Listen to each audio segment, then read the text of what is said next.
Ça a commencé. Ce que Poutine et ses acolytes n'auraient jamais imaginé est en train d'arriver. Les Russes quittant la Crimée. Rectification. Les occupants russes fuient aussi vite qu'ils le peuvent, en nombre record, alors que les frappes de drones ukrainiens rendent la vie sur la péninsule annexée illégalement impossible. La panique a secoué la Crimée. Le pont de Kertch s'est maintenant bondé de voitures qui se précipitent vers la sécurité relative du continent russe. C'est la désoccupation de la Crimée qui se déroule en temps réel, et l'Ukraine n'a même pas eu besoin d'envoyer un seul soldat sur la péninsule. L'Ukraine vide la Crimée des Russes pour toujours, et la situation ne fera qu'empirer pour la Russie à partir de maintenant. Nous nous dirigeons vers le pont de Kertch. Vous en avez peut-être entendu parler. Le monument de plusieurs milliards de dollars de Poutine à ce qu'il considère comme son succès en Crimée relie la Russie continentale au territoire occupé, et il est censé être essentiel pour faire de la Crimée un rouage crucial dans la machine de guerre que la Russie a déchaînée contre l'Ukraine. Aujourd'hui, le pont de Kertch n'est plus un rouage clé. Il reste un symbole, mais désormais celui de la manière dont la stratégie ukrainienne pour la Crimée a fait échouer les plans de Poutine et amorcé la dérussification de la péninsule. Le 25 juin, le média United 24 a révélé qu'un embouteillage de 10 km s'était formé sur le pont de Kertch.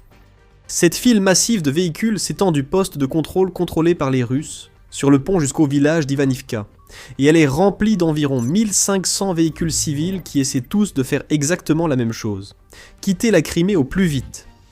Des photos satellites montrent l'ampleur de l'embouteillage causé par de nombreux Russes tentant de fuir la péninsule. Partagées par la chaîne Telegram de Shem, les photos montrent les occupants russes en panique. Des mesures de sécurité strictes ont été mises en place au point de contrôle du pont de Kertch.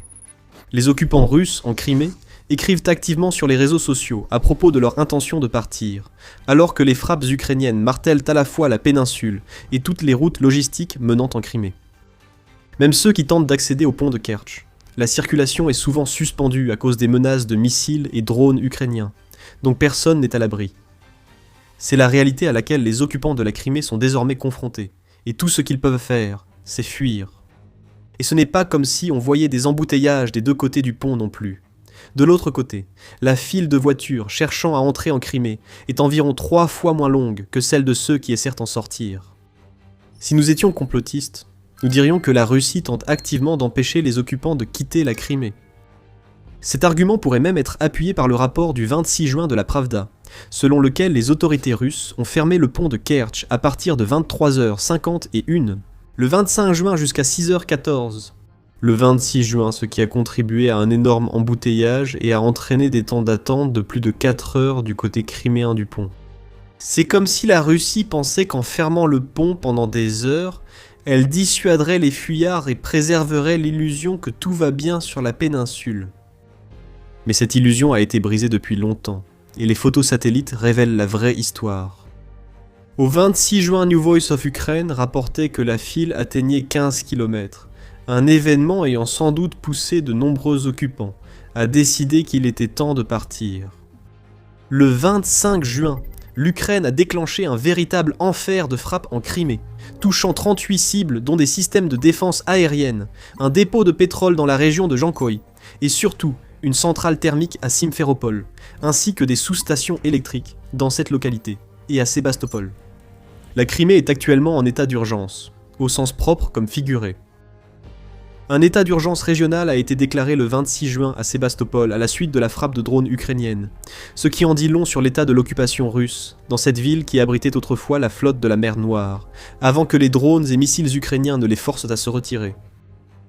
Mais l'autre état d'urgence se trouve au Kremlin lui-même, ou peut-être plus précisément dans le bunker où Poutine se cache aujourd'hui. Le dirigeant russe observe une énorme crise se dérouler en Crimée. Des milliers de personnes tentent de fuir. La péninsule est déchirée par des frappes et ses artères logistiques sont coupées une à une. Alors qu'il se cache et fait comme si rien n'arrivait au symbole majeur de la prétendue domination russe sur l'Ukraine, Poutine doit accepter une réalité simple, cela ne fera qu'empirer désormais. Prenons du recul. Les 38 frappes en Crimée ont sans doute été la goutte de trop pour de nombreux occupants russes, désormais coincés dans les embouteillages sur le pont de Kertch en tentant de rentrer chez eux. Ici, Nous voyons le résultat d'une campagne qui a fait de la Crimée un enfer pour les occupants russes. L'Ukraine détruit depuis des semaines les routes logistiques vers la Crimée et cible les camions de ravitaillement et de carburant pour la péninsule. Les effets sont visibles pour tous. Une pénurie massive de carburant en Crimée a résulté de ces attaques. Dans de nombreux cas, les occupants ne peuvent pas se procurer de carburant, car il a été priorisé pour l'usage militaire et les services d'urgence. Les rares stations-service qui disposent de carburant limitent les ventes à 20 litres par personne et ne proposent leur essence que via des coupons QR. Ce n'est pas idéal pour ceux cherchant du carburant, car les coupures d'internet touchent déjà Sébastopol et pourraient s'étendre au reste de la Crimée. Et il y a aussi la nourriture. Depuis début juin, l'Ukraine signale des pénuries de produits de base dans les supermarchés de Crimée, dues aux attaques ukrainiennes contre la logistique russe vers la péninsule. Imaginez-vous à la place d'un occupant russe en Crimée. Vous voyez tout cela autour de vous. La nourriture manque dans vos placards, et il n'y a presque jamais assez de carburant pour aller au supermarché. Même s'il y en avait, vous ne pouvez pas garantir que vous obtiendrez ce dont vous avez besoin. Enfin, vous avez de la chance. Internet revient, vous trouvez une station-service avec du carburant et pouvez accéder à votre code QR. Il y a de l'essence dans le réservoir, mais vous ne pouvez pas garantir que vous pourrez faire la même chose demain, ou même dans les prochains jours, et rien de tout cela n'a la moindre chance de s'améliorer. Qu'allez-vous faire ? Pour au moins 1500 véhicules faisant la queue sur le pont de Kertch, la réponse est de fuir en Russie, en espérant que les problèmes n'y sont pas aussi graves. L'enfer commence à peine pour les occupants de Crimée, d'où la volonté de beaucoup de partir vite. Cependant, il y a aussi un autre problème à prendre en compte, le pont de Kertch lui-même. Beaucoup de Russes craignent de ne pas avoir de carburant pour quitter la Crimée à leur guise. Ils sont également terrifiés à l'idée que l'Ukraine ferme la seule fenêtre d'opportunité qu'ils ont pour prendre cette décision. Avant d'expliquer cela, vous regardez The Military Show, où nous allons au-delà des titres pour vous révéler l'histoire réelle. Abonnez-vous si cela vous plaît. Retour à la vidéo. Ce n'est pas seulement que les occupants peuvent voir les réservoirs d'essence vides et les stocks qui diminuent sur les étagères des magasins. Ils voient aussi les incendies partout, les grands panaches de fumée montant dans le ciel quand un drone ou missile ukrainien touche sa cible. Tout cela est particulièrement visible près du pont que les Russes tentent d'utiliser pour quitter la Crimée. L'Ukraine n'a pas attaqué ce pont directement, du moins pas depuis un certain temps, mais ce qu'elle fait, c'est lancer des frappes réussies de chaque côté de ce pont. Le 21 juin, quelques jours seulement, avant que les files d'attente de plusieurs kilomètres ne commencent à se former, l'Ukraine a lancé des frappes contre la logistique maritime, un dépôt de pétrole et bien d'autres cibles dans les territoires de part et d'autre du pont de Kertch. Parfois, la fumée des frappes couvrait le pont de Kertch, donnant l'impression qu'il brûlait. Ce n'est pas le cas, mais cela pourrait l'être, et c'est tout l'intérêt. Le pont de Kertch est censé être l'une des zones les plus protégées de Crimée.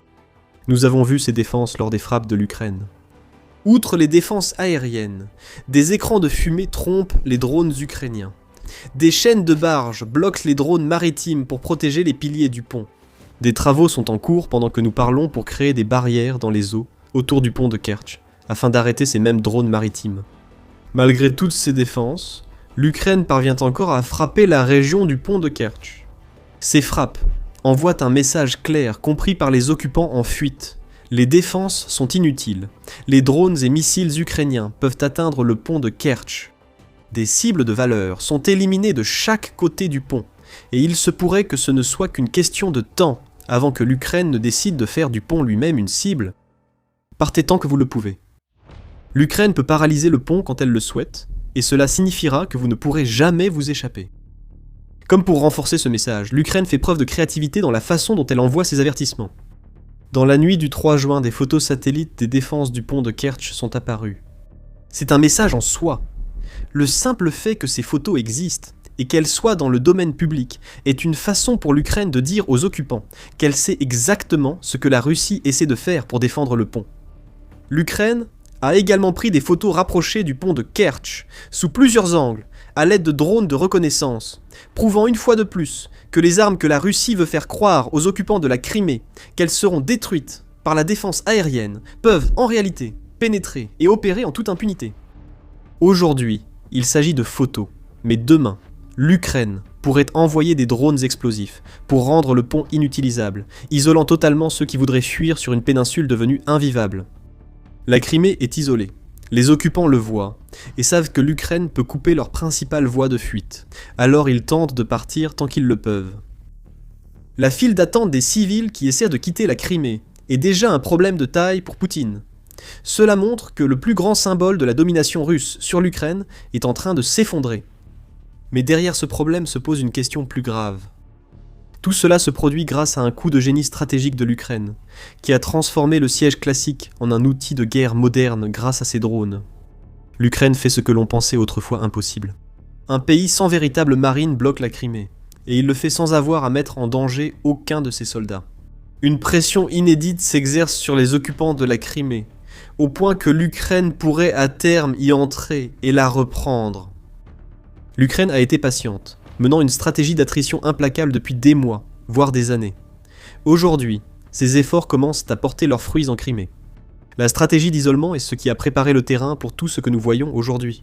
Comme mentionné plus tôt, l'Ukraine a détruit des camions russes, neutralisé des corridors terrestres et des autoroutes dans les territoires occupés, empêchant la Russie d'acheminer régulièrement ravitaillement et nourriture vers la péninsule. Les défenses aériennes ont été contournées ou carrément détruites, et l'Ukraine ne montre aucun signe de ralentissement. Le 23 juin, l'Ukraine a frappé un pont ferroviaire traversant le canal de Crimée du Nord en Crimée. Encore une artère logistique hors service. Dans le village de Rozdolna, qui se trouve également en Crimée, l'Ukraine a lancé une autre attaque, cette fois le 28 juin, qui a provoqué l'effondrement d'une section d'un pont sur les voies ferrées. Cette attaque a eu lieu en même temps qu'une autre visant le pont ferroviaire sur le canal de Crimée du Nord. Encore et encore, l'Ukraine frappe, visant souvent les mêmes cibles à plusieurs reprises. Chaque pont effondré coupe une route, causant encore plus de retard pour les occupants russes de la Crimée déjà en difficulté. Et il n'y a pas que les civils fuyant par le pont de Kertch qui paniquent. La Crimée est devenue un fardeau militaire pour Poutine après avoir longtemps été un atout. Ce n'est pas comme si les approvisionnements entraient seulement en Crimée. Ils en sortent aussi. La stratégie d'isolement de l'Ukraine empêche les fournitures militaires quittant la Crimée d'atteindre les territoires occupés, posant de gros problèmes aux assauts russes. Ils sont désormais plus faibles qu'à n'importe quel moment de 2026, et l'Ukraine fait payer la Russie. Des territoires sont repris, et davantage de soldats russes meurent, car la Crimée est barricadée avec une stratégie inédite basée sur les drones. L'Ukraine a mis tout cela au point, et la Crimée se vide de ses Russes en conséquence. Mais les occupants russes qui fuient par le pont de Kertch savent aussi que quelque chose d'autre les attend s'ils restent. Une pénurie encore plus dévastatrice que celle qui touche déjà la péninsule est sur le point de s'ajouter à tout ce que nous avons vu jusqu'à présent, et elle concernera la seule chose dont chaque être humain sur la planète a besoin pour vivre, l'eau. La Crimée n'est pas dans une bonne position en matière d'eau. Il n'y a pas beaucoup d'eau douce qui se trouve naturellement sur la péninsule, et certainement pas assez pour approvisionner tous les occupants russes qui ont fait de la péninsule leur domicile depuis l'annexion illégale de Poutine. La Russie savait que c'était un problème, et selon le Center for European Policy Analysis, Poutine a promis 12 milliards de dollars à la péninsule pour de grands projets hydrauliques, d'ici 2024. Cette promesse a suivi la perte de 140 millions de dollars de la Crimée due aux pénuries d'eau, mais elle n'a pas été tenue, car cette question épineuse d'une invasion ratée absorbe tout l'argent et les ressources qui rendrait cela possible. Les occupants doivent donc utiliser des pompes pour obtenir de l'eau douce. Ces pompes fonctionnent, mais nécessitent aussi de l'électricité. Maintenant, vous souvenez-vous de certaines des cibles que nous avons mentionnées lorsque nous vous avons parlé des 38 frappes de l'Ukraine qui ont contribué à déclencher l'exode sur le pont. Qu'ont-ils visé ? Des centrales thermiques et des sous-stations électriques qui sont essentielles pour acheminer de l'eau potable aux occupants. Le Moscow Times rapporte que les frappes ont déjà causé des problèmes de pression d'eau dans certaines parties de Sébastopol, en perturbant l'approvisionnement en électricité. Les occupants du pont voient les signes avant-coureurs. Ils savent que cela ne va pas s'arrêter, et ils voient que les frappes de l'Ukraine sont de plus en plus profondes, puissantes et réussies. Il manque déjà de carburant et de nourriture. Désormais, l'eau manque aussi, car l'Ukraine vise les infrastructures énergétiques qui alimentent la Crimée en eau potable. Pas étonnant que des milliers d'occupants fuient par le dernier pont pour quitter la Crimée. Si l'Ukraine ne détruit pas le pont de Kertch, elle mettra hors service d'autres installations électriques, voire les deux, tandis que les frappes logistiques continuent, et que les dernières défenses en Crimée sont éliminées une à une. Accepteriez-vous d'être une cible facile sur une terre que votre chef autoritaire ne peut plus défendre? Bien sûr que non. Ni les occupants, c'est pourquoi ils fuient. Maintenant, Poutine a un gros problème sur les bras. Il constate que la stratégie de l'Ukraine marche et qu'il ne peut rien y faire. La Russie ne peut pas renforcer ses défenses aériennes en Crimée, car l'Ukraine coupe les artères logistiques nécessaires. Maintenant, la Russie doit faire face à un afflux de ce qui équivaut essentiellement à des réfugiés revenant en masse sur le continent. Imaginez que cela continue, et que les fils de 15 km qu'on voit sur le pont de Kertch déclenchent la fuite de tous les occupants de la Crimée. Environ 2 millions de personnes tenteront de retourner en Russie, posant un grave problème d'infrastructure au Kremlin. Que va-t-il advenir de ces personnes? Elles vivent dans une destination de luxe pour les Russes et ne voudront pas simplement partir dans une région éloignée où Poutine pourrait les oublier. Ils arriveront dans des zones très peuplées de Russie après le pont de Kertch, puis viseront les régions les plus riches, comme Moscou et Saint-Pétersbourg. Ces villes verraient un tel afflux d'anciens occupants qu'il serait impossible de l'ignorer. Des milliers de occupants devenus réfugiés montreraient clairement, même à ceux que Poutine trompe encore sur le conflit en Ukraine, que la situation a vraiment très mal tourné. La guerre reviendra chez eux autrement, et cela pourrait enfin pousser le peuple russe à agir contre leurs dirigeants. Quant à Poutine, le joyau de la couronne serait perdu. La Crimée occupée deviendrait une vaste ville fantôme, sans les Russes qui croyaient que leur président pouvait les protéger. Le principal succès de Poutine en Russie depuis 25 ans finirait par devenir un nouvel échec. Et la perception mondiale de la Russie changerait à jamais. Poutine ne garde même pas une péninsule, alors remporter une guerre contre l'Ukraine, encore moins. C'est déjà visible, Poutine ne parvient pas à protéger la Crimée, Moscou ou tout autre lieu exposé aux drones ukrainiens. La dynamique de la guerre évolue, et, avec l'allongement des fils sur le pont de Kertch, l'Ukraine et ses alliés voient de nouvelles opportunités pour accentuer la pression. La Crimée symbolise le pouvoir de Poutine. Si elle s'effondre et que l'Ukraine ne fait que commencer, l'invasion de l'Ukraine par Poutine doit cesser. Comme si cela ne pouvait empirer pour Poutine et la Russie, ils ont vu tout cela venir sans pouvoir l'empêcher. Le plan de l'Ukraine est trop parfait, de la conception à l'exécution. Nous avons déjà parlé du plan, mais pour plus de détails, regardez la vidéo qu'il vous faut. Le piège s'est déjà refermé et la Russie se débat en attendant de mourir. Regardez notre vidéo et abonnez-vous à The Military Show pour d'autres reportages sur le désastre criméen de Poutine. Merci de nous suivre.